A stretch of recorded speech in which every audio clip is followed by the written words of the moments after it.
Bolsonaro repete a mentira, que vem usando desde julho, e que já foi desmentida várias vezes, e ainda tenta se vender como salvador, mentindo outra vez, e dizendo que está indo contra o STF, quando envia cilindros de oxigênio para aquele estado.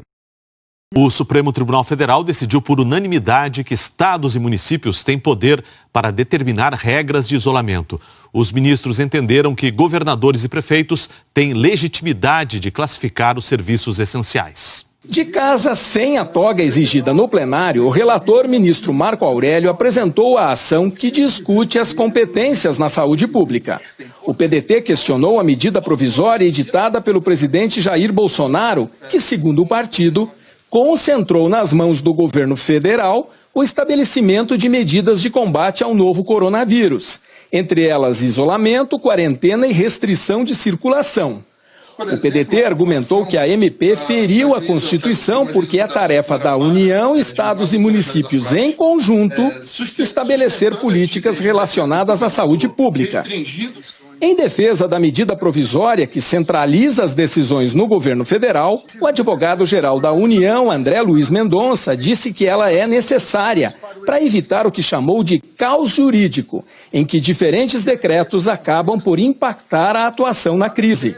Assim como a AGU, o Procurador-Geral da República, Augusto Aras, também defendeu a manutenção da medida provisória, mas concordou que é preciso reconhecer o direito de estados e municípios de ter autonomia para tomar medidas de saúde pública. Com o fim do julgamento, os 9 ministros reconheceram a necessidade da participação de estados e municípios na criação de políticas públicas de combate ao novo coronavírus.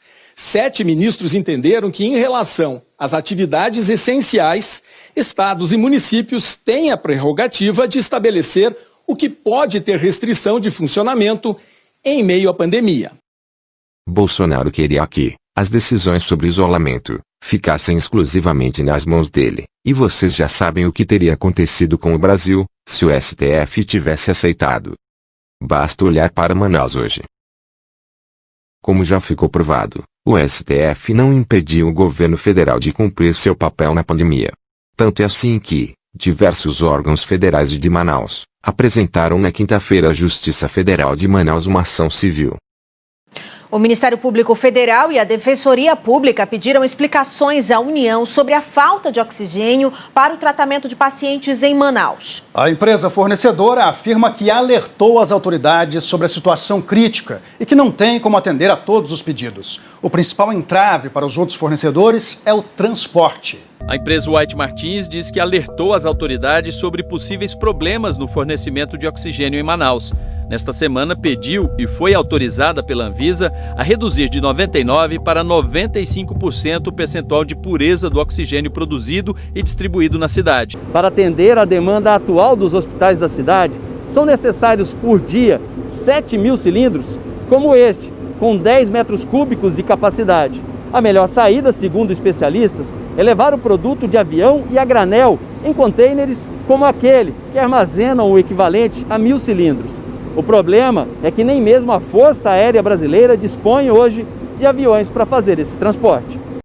Colapso em Manaus foi causado por falta de cumprimento da AFAB na entrega de cilindros. Fornecimento de oxigênio é função do governo federal, dizem MPs e defensorias públicas. Vamos ver outra mentira do Bolsonaro, sendo desmentida por um médico que é chefe de UTI em Manaus, e que fora eleitor dele. Olha o que estava acontecendo em Manaus agora, não falar Amazonas, né? Porque Amazonas se resume em grande parte a Manaus. São poucas cidades lá. Mandamos ontem o nosso ministro da Saúde para lá. Estava um caos. Não faziam o tratamento precoce. Aumentou assustadoramente o número de mortes. E mortes, pessoal, por asfixia, porque não tinha oxigênio. O governo estadual e municipal deixou acabar o oxigênio. É morrendo asfixiado. Tá um governo que eu votei no governo atual.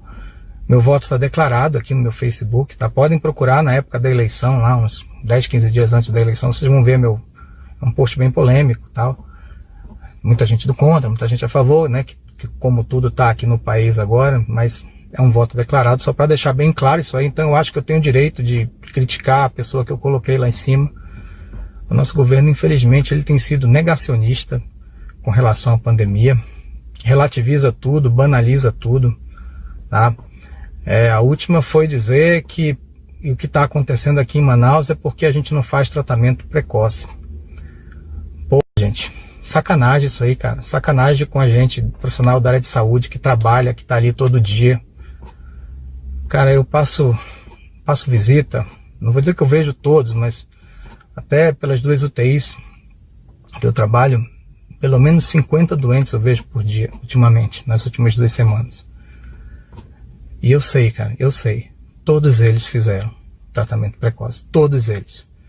Todos eles fizeram azitromicina, fizeram ivermectina, né, que é a mais atual. Alguns fizeram anita, até mesmo hidroxicloroquina, teve alguns que ainda fizeram. Tá? Tudo aquilo que é preconizado como tratamento precoce foi feito. Mas eu acho que o governo, em vez de ficar tentando fazer manobras evasivas e dizer que está tudo tranquilo, que está tudo bem, tem que preparar o país para a segunda onda. Tem que preparar o país para a segunda onda. Se preparem para a segunda onda.